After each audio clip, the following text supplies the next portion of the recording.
Imaginez un couple en désaccord sur le nombre d'enfants qu'ils veulent avoir. Le mari en veut 3 et la femme n'en veut que 2.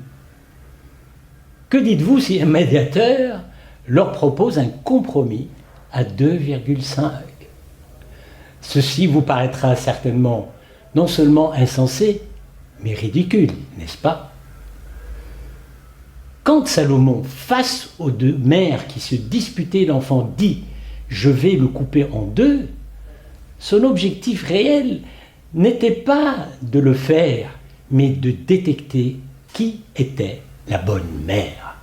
Son pari était que celle-ci refuserait absolument de voir son enfant mourir.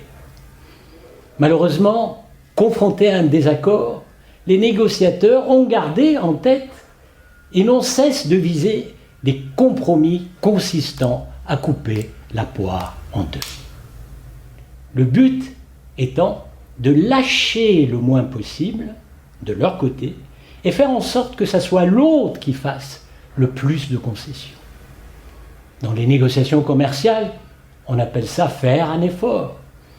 Dans les négociations diplomatiques, c'est faire un pas. Dans les négociations sociales, c'est une avancée. Je le rappelle, Salomon n'a pas coupé l'enfant en 2. Bien sûr, le compromis présente quelques avantages.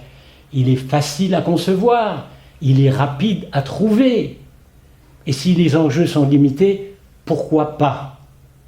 Mais bien souvent, le compromis constitue un piètre résultat.